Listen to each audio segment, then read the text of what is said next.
Angie has made it easier than ever to hire high-quality pros to get all your home service jobs done well. Just bring them your project online or with the Angie app, answer a few questions, and Angie will connect you with local pros who match your specific needs. Or book a service instantly at an upfront price. So join the millions of homeowners who use Angie to care for their homes and get your next home service job done well. Download the free Angie mobile app today or visit Angie.com. That's ANGI.com. Angie has made it easier than ever to hire high-quality pros to get all your home service jobs done well. Just bring them your project online or with the Angie app, answer a few questions, and Angie will connect you with local pros who match your specific needs. Or book a service instantly at an upfront price. So join the millions of homeowners who use Angie to care for their homes and get your next home service job done well. Download the free Angie mobile app today or visit Angie.com. That's ANGI.com. She takes the bird, and the bird, we know the bird died right away. Yep. Did you ever go back and talk to the breeder, who's your friend? And yeah, I mean, he was just shocked, and actually he was very upset that, the bird wasn't cared for properly. This is the plaintiff, Juana Serrano. She says she bought what she was told was a healthy bird from the defendant, and 3 hours later the thing rolled over and died. She wrapped it up and brought it back to the defendant to get her money back, and he told her to go get an autopsy. So sure enough, she shelled out the money for an examination. The bird had a pre-existing condition, and the louse still refuses to refund her money. So she's suing the bird-brained guy here and now for $1,150, the cost of the bird and the cost of the autopsy.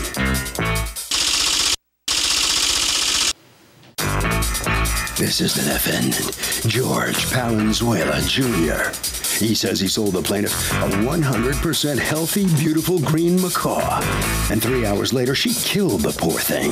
She left the bird in a scorching hot car in Florida, for crying out loud, and that's why it died.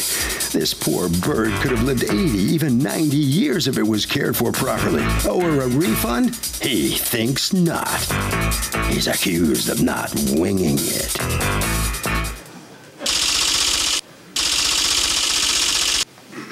All parties, please raise your right hands. What you are about to witness is real. The participants are not actors. They are actual litigants with a case pending in civil court. Both parties have agreed to drop their claims and have their cases settled here before Judge Marilyn Milian in our forum, the People's Court. You see it, come to order, please. Litigants have been sworn, Your Honor. Thank you, Douglas. You're welcome, ma'am. Juana Serrano? Yes. You are suing Jorge Palenzuela for $1,150, the cost of a bird plus examination costs when the bird you bought from him at a fair died within how many hours? 3 hours. Wow. All right, what happened? I bought the bird. It was real tame, and it was big and beautiful, and we paid $950, no questions asked. What kind of bird was it? He said it was a green macaw. It was an avian macaw. When they did the examination, that's what the doctor said it was. Okay. What's the difference between an... They're different kinds. Avians come very bright and in different colors. Green are mainly green, but these come with more mixture of colors. Okay. But a very big bird. Okay. And these birds are typically live like a 60, really 70 long years. time, right? Yep. How many years? 60, 70, depending on how Okay. Are you in the business? Or just a bird lover? What were you doing? I'm just a bird lover. I own other birds. I own Amazon, some chickens, and some small bird that I'm not even sure what it is. Okay. But I'm a feather lover. Yes, and you went to, what kind of fair was this? What was going on? It was a bird event. It was in Orlando, and it was it's a place where people come and they sell their birds and stuff like that. Okay. And then people pay for admission to go in there, or everybody just goes? A couple bucks, $5 or $6. And then you go from booth to booth? Yep. And okay. You had that bird for how long? I bought the bird that same day. Same day? Yes. Okay. From who? From one of the other vendors? Yeah, from a vendor there that I bought birds. And what had you bought the bird for? To sell it? I think, yeah, just to sell it, yeah. Okay. And what did you pay for the bird? I think it was like $7-something, $750 or something like that. All right. Yes, now, so you bought the bird, and who did you buy the bird from? From a guy named Dennis. He's actually a really well-known breeder. I bought plenty of birds from him. You bought the bird from a friend of mine, breeder a guy who that I know for a long time, yes. All right. So she takes the bird, and the bird, we know the bird died right away. Yep. Did you ever go back and talk to the breeder, who's your friend? And Yeah, I mean, he was just shocked, and actually he was very upset that, the bird wasn't cared for properly when it left. Well, my what care. evidence do you have that the bird wasn't cared for properly? It's not like she had a long time to kill him. It was 3 hours. I have people that wrote letters that told me that the bird was in a hot Let me see car them. outside. So That told you that they saw the bird in a hot car? that they and this happened after the bird had already died. Here's this letter here from me. Wait, the dead bird was in a hot car, or the bird? A live bird. Okay. Before it died. Well, you said it happened after. And this is actually a picture of the bird 30 minutes before it was sold to her. Okay. So the bird was talking, dancing. There's no question she didn't buy a dead bird. Really? She knows that. Exactly. That's what everybody's in shock. Have you seen the medical reports? No, I have not. The smaller letter was That's from just typewriting on a piece of witness. paper. Yeah, it was from a witness that. No. This is just typewriting on a piece of paper. So this is your evidence that a bird was in a car, because I could do this on a computer No problem. in 4 seconds. An affidavit is something that's sworn to. Okay. And at a minimum signed, right? Okay. This is just typing on a piece of paper. See, this is kind of critical. Did you leave the bird in a car? No, we purchased a bird for $9.50, and then I walked around because they also sell cages and food and stuff, and I didn't have a cage for that big of a bird. We walked around. I bought a $30 harness because it's a big bird and it was very friendly. I'm like, so it doesn't fly away. And we bought a $30 big bag of feed, and I bought a $100 cage, and the person that I bought the cage from is Dennis, which was the previous owner. He's like, oh, I can't believe you bought Matt. He's such a good bird. That's when I found out the name, and he lied to me and told me it was a family pet and it got along good with his kids and all that. I didn't care that he lied to me. Did you say that to her to make a sale? No, actually, I have a different bird, which is, if you compare the pictures, is a total different bird. I'll show you. This is the bird that I sold to her. This is my bird that came from the same exact breeder. And you can see, if you can see the beak. Did you tell her the bird she was buying with had been your family pet? No, I did not. So you ran into the breeder, and you had a conversation with the breeder? He told me the bird, how old it was, and the bird's name. He said, that's my bird, and I just sold it to him? I sold it to him, yes. And did you say, he told me it was a family pet? Did you say that to the breeder? I didn't tell him all that. I was excited. Did you know that breeder beforehand, too? Yes, I bought a bird from him previous. All right. Now, you take the bird, you buy all these other things, and what occurs? After that, it's like a 30-minute drive from where the fair is at to our house. We drive home. But do you have the air conditioner on? Yes, I have a Tahoe, and yes, it's our family car. Nobody drives in Orlando, Florida without an air conditioner. But I had the AC on. We drove. We stopped at a farmer's market, walked around. It got on other people's. Did you have the bird with you at the farmer's market? Yes, I had the bird on my shoulder, my husband's shoulder, back and forth. Strangers were carrying the bird because it was just a loving, friendly bird. After that, we get back in the car, AC's on, drive to the house, which is like 10 minutes from the farmer's market, and we start cleaning out real good, disinfecting the bird cage that we bought from the person that he bought the bird from, and we start cleaning it up and everything, and we put the bird in there, and then he just looks, he looks weak. What'd you clean it up with? Just soap and water, and rinsed it out real good. We did it outside. We put the bird inside with the other birds that we own, with the AC inside the house. Clean out the bird cage. The bird gets put in there, and we're just laying around relaxing. Me, my husband, and my daughter, we never left the bird unattended in those 3 hours. And when did you first get an inkling that something was wrong? The bird started making a noise, and I'm like, get the bird out. I'm like, maybe he's choking or something. So my husband gets the bird out, and then he starts like, I thought he had a stroke or something, because he started like limbing, and then he started, because they're very loud birds, he started making a noise, and my husband tried to give him water with the straw and all that, and I said, well, put him on the floor. Maybe if he starts walking, he'll get back balanced out. And the bird just limbed out and just totally collapsed and died. I'm so sorry. So then you took the bird. Did you call him, or did you go back to the fair? We went back to the fair, and we tried to be discreet the whole time. We just wanted to come with an agreement. We didn't want to mess up his business or anything. We wrapped it up in a big towel. My daughter's carrying the bird, and we go and we talk to him. Wait, you carried the dead bird into the fair? Yes. That's kind of a scene, but, well, but go ahead. I don't blame you, but go ahead. I'm just saying. They probably thought we had a baby wrapped up, because it was wrapped up, and we were trying to make sure that the long tail and everything was, because we're trying to be discreet. So you go in there, go in there, you talk to him, and what do you say to him? He was walking around, and his brother says, you have to come here. And then he was in disbelief. He says, well, take it to get checked out. It's like $30, $40. No, it's not. Cheapest is $200, which is what I paid. And to have an autopsy. Yes, and they're rare and few. And do you have the autopsy? I do. May I have it? And did you ever see the autopsy or no? No. Take a look at it. You're a bird guy from way back. Tell me about how you're a bird guy. I've been raising birds since I was like 15, 16 years old. I've been doing macaws, African grays. I mean, every single bird that you can think of. I mean, I have really exotic birds and I have little birds that aren't as exotic. So I've been in this business for a while. I'm going to take a recess and give you a chance to read this because that's what's appropriate and fair. Sure. And then I want to hear your response. Already. But according to the doctor, it had an infection. Evidence of cardiomegaly or megaly with left ventricle hypertrophy and multifocal mild acute myocardial necrosis, and that it had a parasite. And that the way this parasite works, it's perfectly common to see the bird perfectly. I don't think you knew. Yeah. Right. You know. But I want you to read through it and see if there's something that you wish to respond to it. But according to this vet, and if you need a chance to speak to your vet, you know, we'll give you that chance. So we're going to be in recess until you tell us we don't need to be any longer. But basically, it says, the vet says that it is not uncommon for the bird to be completely fine and then not in this situation. Court is in recess. All rise. Welcome back to the People's Court. Harvey Levin here. So, are birds sensitive about a change of surroundings to the point where they could literally die of shock? Absolutely, yes. I had a bird once. If it took over my grandmother's house, it would freak out. It would just, it acts strange around other people in other environments. Fair enough. What do you say? Yeah, I had to babysit a parrot for a friend of mine one time, and it kind of like skitched out, ran away. So yeah. Really? It flew away? Flew away, like literally. Like, it didn't just like run down the street. It flew. Like it flew away. It somehow opened the cage, and then it was like in my house, opened the door. Oh, you're lying. Going inside the courtroom.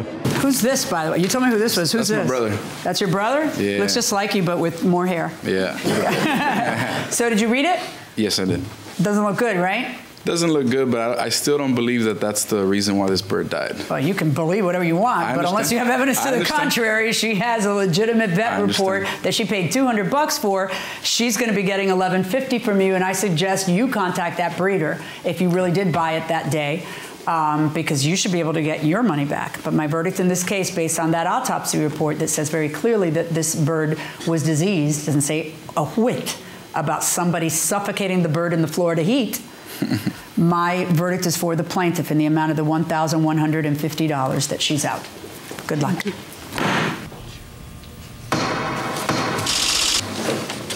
Well, here comes the defendant. That sunk you, that autopsy report, pretty good. Yep. Down you went. Yes, sir. Yeah. What's your reaction to this outcome now? I mean, she was fair. She did her job. Yeah. And what about your actions in this whole thing? Just have to take the loss. Nice story you made up about the bird suffocating in the car, too. Well, I didn't make this story about it. That's what was told to me. That's what witnesses seen the bird. All right. Okay. Sir, buddy. Okay, step on in here. What's going through your mind here? I'm just happy. I mean, it's justice, but I'm happy. What are you happy about? That I'm getting my money back, and I set out to get a bird. I'm going to purchase another bird, obviously not from the same person. Yeah. What was this experience like for you? I mean, what's it like when you go there, when the bird keels over, dies right in front of your eyes there? It's traumatizing, and it was just 3 hours, and then just the money and the time put into it. But he said he'd never seen anything happen like that, and I believe him, but it happened to his sister. Is he a legit bird dealer, do you think? Well, he buys and resells. He's under a business under his father's name, but... All right. Harvey? Okay, FYI, there are laws that protect consumers when they buy pets from pet stores. Varies from state to state, so you should check online. And we'll do it for this case. Litigants for the next case on the way into the courtroom right now. Angie has made it easier than ever to hire high-quality pros to get all your home service jobs done well. Whether it's routine maintenance, an emergency repair, or a dream project, Angie lets you compare quotes from multiple local pros, browse homeowner reviews, and even book a service instantly. Angie's been connecting people with skilled pros for nearly 30 years. So the next time you have a home project, bring it to Angie to get your job done well. Download the free Angie mobile app today or visit Angie.com. That's ANGI.com. This is the plaintiff, Galina Garzon. She says she brought her very expensive, beautiful Galliano silk skirt to the defendants for alteration, and the woman flat out ruined her garment. She can't wait to show the judge how the woman butchered the thing. She can't possibly go out of the house wearing it, and is here suing for the $2,000 she's most definitely out.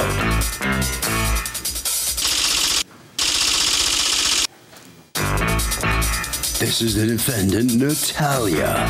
She says she's been in business for 25 years, thank you very much, and has over 100 happy and satisfied customers. This woman is nuts because she paid for the alterations, then came back and accused her of making the hem shorter so she could steal some of the fabric.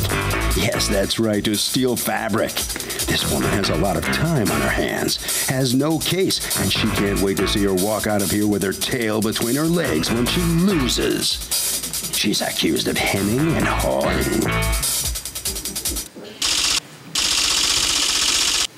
The defendant has filed a countersuit for $300 for harassment. All parties, please raise your right hands.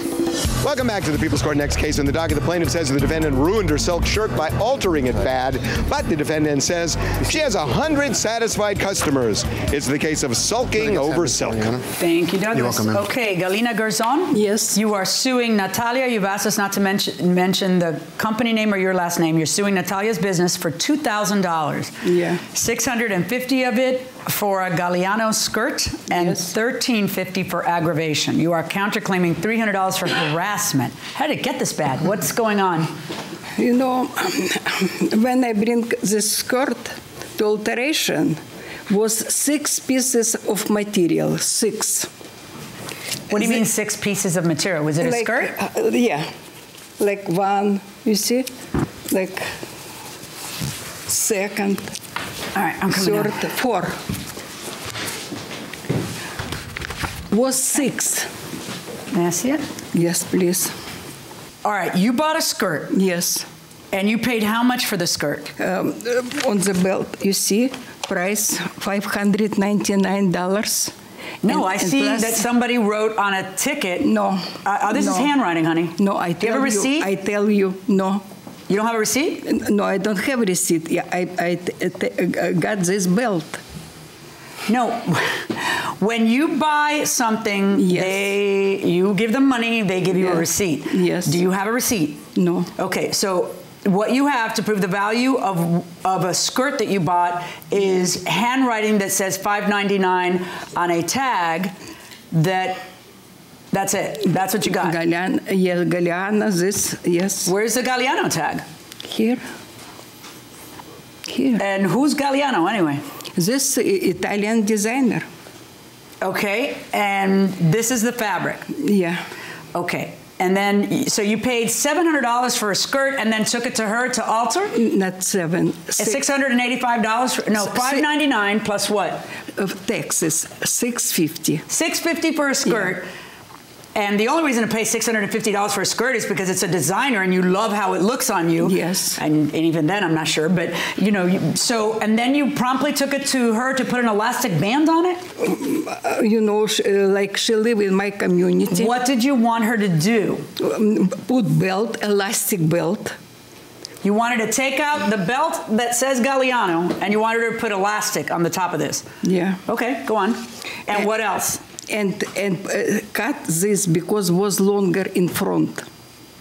Okay, and then this is what she cut. Yeah, she cut. Okay, so what is the problem? Problem, she steal 2 pieces of material. Look here, white color.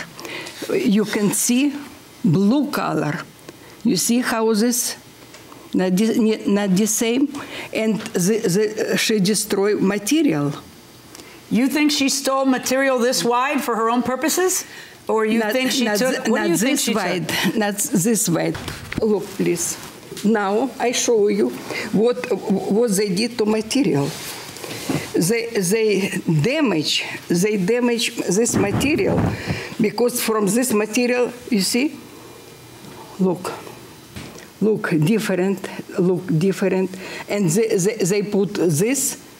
You see? Yeah, I do see. Okay. So when she brings this in, what does she say, according to you, that she wants done? Okay, Galina went to my store like 1.5 years ago, and she brought skirt. Its problem was it wasn't new skirt. It's somebody did already. It's not what is problem. It's not fit waistline and not even length. And what we can do put elastic. And my tailor measure. Who's the tailor who measured? Yeah. Okay, so who's the lady in the middle? Middle, she's my daughter. She's like she helped me by business. It's like I was manager. A witness to the conversations. Yes. Okay, so go ahead. She took the skirt and then she brought it back after. Okay, wait. Okay, so but let's back up. And when she takes a skirt the first time, there was no does she try it on? No, she didn't. She didn't try it on. So she took it, she went home, then she came back and said there's a problem. She went in few days. Okay. And she came with... what language are you guys, were you speaking? Oh, Russian. Russian, okay. She came with measurement tape, measurement tape, and she said it was big skirt, now it's small skirt. And I said, it's impossible. I asked my tailor, call my tailor, and she said we don't cut. Okay, nothing. so she's the one who actually tailored the skirt? Yes. Okay, so, switch places. All right. So tell me what you did to the skirt. Okay, she's coming into tailor. I measure to elastic, and need to cut a little bit. What I'm fixing the elastic because give me please. Yes. Yep, that works for me. She's bring tailor like this. That's how she brought it? Yes. Yeah. Oh, wait, she didn't bring you a skirt? No belt, nothing. She just brought it to you like that? No, yes. So it wasn't a skirt when she brought it in? It's not skirt, yeah. Yes. Okay. It's somebody did already. Already. No. Okay. She's no. I'm look now. She speak like this. This is not me job. Okay. No. She speaks something now because we are fixed to. Did you take a piece of fabric from that? Nothing. Okay. Because this is score. I'm fixed all way elastic. It's it. When she took it away, was there an elastic band to it? Okay, when she picked it up the first time, I presume that she had finished the job. So I am finished. So there was an elastic band. Where's that elastic band? They took. Yeah. When you picked it up the first time, it had an elastic band, right? No, nothing. Let me ask you a question. Okay. She comes back, she says she's not happy, and what does she say to you? I give back her $25 because she unhappy, and how long ago was this? It's 1.5 years ago. Okay, and then have you heard from her since then? Did she come to the store since then? Yes. How many times has she come to your store? Maybe 3-4 times. And what does she do when she's there? Nobody can work because she go through a workroom and looking fabric. Why do you let her do that? Come on over here. How old are you? I'm 21. Okay. Do you work at the store? Well, I come there from time to time, but okay. I help my mom. Have you ever seen her in there or no? I haven't seen her ever. Okay. She don't give when to she me. comes to your store, how long did she stay there? It's one day she stay like 4 or 5 hours. And why don't you call the police and have them take her away? Because she doesn't work. She has a lot of time. And I know she has a lot of time, but if she's making everybody uncomfortable and they can't... it's Manana and another girl go out from work because they can't work. All right. Now, how do you plan on proving that they should pay you $2,000 for that piece of material? So isn't relevant that she had like 100 satisfied customers? I don't think so, because every case is different. I mean, maybe she hasn't dealt with something like a silk shirt before. Fair enough. What do you say? I would agree with her. I mean, they're all different. Okay. What do you say? Relevant or not? I would say it isn't relevant because the shirt is still ruined. Fair enough. The skirt still ruined, and that's the issue going inside the courtroom. How are you going to prove that that skirt is worth what you claim it's worth? By a little handwriting on a piece of paper? No, you I need to see the receipt for that. I don't have a receipt. Then you don't have $600 and something. I got a bill. All right, you have a counterclaim against her for $300 for harassment. Yeah, for something, yeah. Okay, what I want you to do, because it appears that when she comes, you don't tell her get out and you don't call the police. If she's not welcome there, then tell her you need to leave, you're not welcome here. And if she stays, then she's trespassing. Call the police and have the police remove her. Yeah, I see now. Right, okay? We also have, like, my mom went to the gym.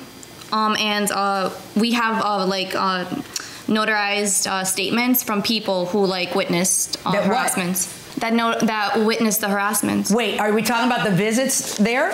Oh, this is because she lives in our community. She also she would harass her in the community. How?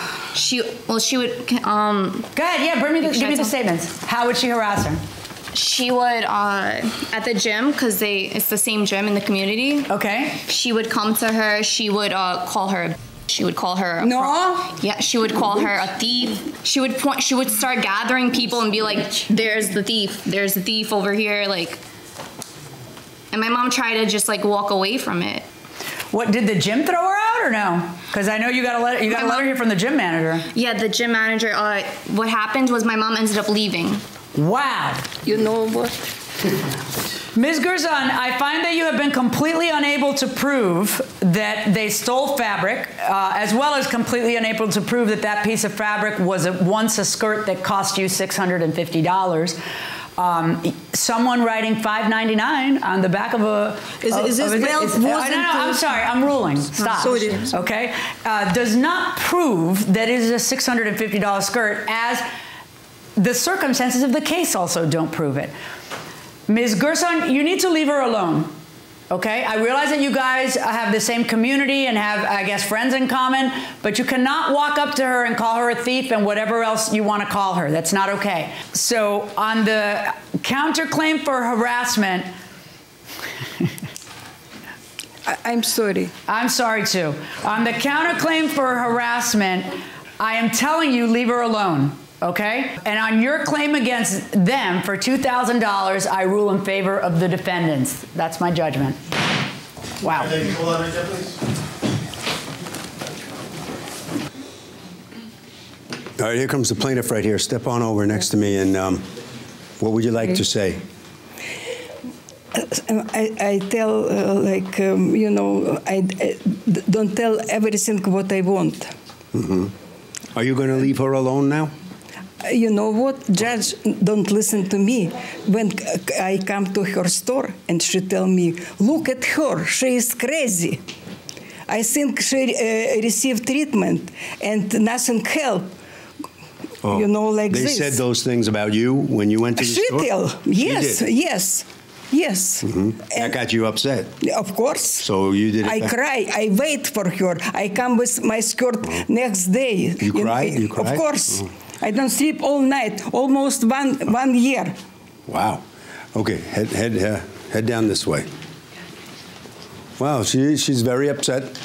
You here? What do you think of this outcome here? I'm glad it's everything okay. Did you say those things to her in the store and get her upset? Call her crazy? No, never. Nobody's... I don't, because when she harassed me, I didn't say nothing wrong, because... No, she says you did it first in the store. No, it's impossible, because I have business more than 20 years and have a lot of customers, and I can't, it's business, I can't, my behavior is different. Professional. Yes. Harvey? I got to tell you, the judge really cut the plaintiff a break. She could have been nailed for harassment. That will do it for this case. Litigants for the next case on the way into the courtroom right now. This is the plaintiff, Billy Bridges. He says he loaned the defendant money, and instead of the guy paying him back when he got his tax refund, he went out and bought a truck. Well, if the man has enough money to buy himself a fancy new truck, he surely has the money to pay him back the $1,500 he loaned him. So he's suing.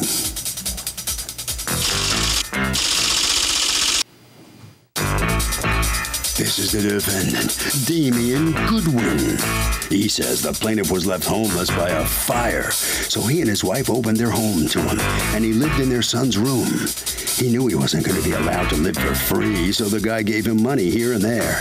The man never, ever gave him a lump sum of $1,500, and he's shocked to be standing here today defending himself in this lawsuit. Goes to show you, you just can't help people anymore these days without them trying to take advantage. He's accused of being lazy on a loan. The defendant has filed a countersuit for $1,000 for defamation of character. All parties, please raise your right hand. Welcome back to the People's Court. Next case in the docket, the plaintiff loaned the defendant money, found out the guy who didn't repay it went out and bought a truck. The defendant says he did plenty of kindnesses for the plaintiff, so they're even. It's the case of keep it trucking and I'll sue. Thank you, Douglas. Billy Bridges, you are suing Damian Goodwin for $1,500 that you say you loaned to him and he refuses to repay. You're counterclaiming $1,000 for defamation of character because he's saying that. What happened? My name is Billy Bridges. I met Damian Goodwin through Narcotics Anonymous. Him and his wife 3.5 years ago. And I became homeless. There was a fire next door to me. Child lost his life. I thought they was trying to be a friend to me. But in the end, they turned out to befriend me. They requested if I could loan them $1,500 for their taxes on their home. They ran into some financial problems, and I loaned them the money. When did you loan them the money? Fire was in March. I resided with them, I would say maybe the first week of April. The fire was... How long did you live with them? I would say about 2 weeks. About 2 weeks. Okay. And at the end of the 2 weeks, where did you go? I resided with my significant other. And why did you leave where you were? The fire caused water. No, I'm sorry. Why did you leave their place? I was ready to move on, basically. Okay. Basically. So during that 2 week span, according to you, they come up to you and they say, we need $1,500, and you give it to them all in one shot? Yes, ma'am. Where was the money? Where did you get it from? I had come into some money. But it was physically in a bank? Yes. Okay, so do you have a withdrawal slip where you withdraw? I gave them, I have several withdrawals of my money, but not specifically of that. I had enough in my purse, on my personal. You were walking around with $1,500? Yes, ma'am. Okay. Excuse me. You've come a long way, baby, huh? Yes, ma'am. Still got a long way to go. What do you do for a living? I'm unemployed right now. How are you walking around with $1,500 unemployed and homeless? Your Honor, I just stated I had come into some insurance, into some money. Okay. Did he loan you $1,500? No, ma'am. Why would he make something like that up about somebody who opened his home to him? Exactly. First of all, let me just go back. He said he stayed at my house for 2 weeks. He was there for 4 months. 4 months? 4 months, because where the fire was, they had to rebuild the house so he can go back in. The Red Cross let him stay at the hotel for one night. They paid for it. And then he came to me and my wife at the meeting, because that's how he met us. And he said they were charging him $85 a night. So I spoke to my wife, so I said, let's help Billy out. You know, me and my wife, we opened up the house to him. We gave him a set of keys. We let him use our dryer. I let Billy use my washer and dryer to wash his clothes. You know, he cooked like 3 or 4 times a day, and he like cooked the stuff that you gotta like keep the burner on all day, like he cooking butter beans and stuff like that. You know what I'm saying? Like you got to keep, you got to keep the stuff on. And then like it's in the winter. It's during the winter. He burnt my heat all day, all night. You know, my son's TV, his flat screen TV on the wall, he burning the TV all day, all night. So if I'm hearing you, he was there 4 months. 4 months. He paid for nothing and used up everything. Why does he go to court and sue you over $1,500 though? Ma'am, I have no idea. There's got to be a reason. reason? Give me something to hang my hat on, because it makes no sense. Did you guys end up in a fight? Me and my wife didn't have no tax problems with our house. You know, neither one of us. Did you end up in a fight? So, pretty loose. The plaintiff says that there was a specific loan here. Is the plaintiff going to get that money? I think he needs more than words to say what he needs, that he deserves the money. Is it relevant that the plaintiff stayed with the defendant for 4 months for free? I think it is relevant because you stay with a friend for like a month to get your feet wet, get settled. You don't stay 4 months and expect them to pay the whole rent. And Let me just say, a month is when like fish go bad. I don't know that a month, no offense, but a month's a long time to stay with somebody. I'm just saying, going inside the courtroom. This will happen. If you just want to get technical, Billy came into if that's what you call being truthful, yes. You know, Billy came into a some. my story. No. Don't talk to him directly. No. Go ahead. You know, Billy came into this sum of money, you know, that he so-called has said, and these girls walked him for his money. So when he got broke, you know, he gonna go bite the hand that helped him. His family wouldn't even let him in. You know, we helped him. You know, we knew he was early in recovery. You know, I got 18 years clean, my wife got 15 years clean, and we know he was struggling. So we helped him. So this the help I get. You know, I got people in the room. Yeah, but it still doesn't make sense to pick on you. Why wouldn't he pick on someone else and make up a case? Why would he pick on the guy who was so good to him for 4 months? Where's your wife? She's at work. Both of us couldn't take off work. Both of us couldn't. We can't afford to both take off work. You know, I got to hear about this at work. You know, people saying, "Oh, you beat this dude out of $1,500?" No. And they said, "This is the same dude that you let stand." Did he pay for anything while he was there for 4 months? Would he give money here, money there, anything? Here's a statement. Would you present him with like, "Listen, you got to help pay for this bill"? Yeah, we told him. We said, "Billy, you're gonna have to give us like $350, you know, a month." Did he pay it? So he paid it. How many months did he pay? 4 months. If in fact he had agreed to pay that, and that's what he paid, and he's somehow feeling the need to get that money back from you, why would he if he lived there for 4 months? What is the reasoning behind this? Do you guys still go to meetings together? Yes, sir. Oh, that's got to be awkward. No, not really. Yes, it has become awkward. He'll walk in, he don't see me. At the beginning, I would shake his hand, speak to him. I didn't address him all the time about it. I was the man enough to address him because that wasn't our business at that meeting. He got to the point where he would walk in, he would walk right over me. He don't see me. So I ain't say nothing to him. That's not true. You know, I come in a meeting, I speak to everybody. You know, I don't have no qualms with no one. Why would I not speak to him? We helped him. Do you understand what I'm saying? I didn't do anything wrong. I didn't take nothing from this man.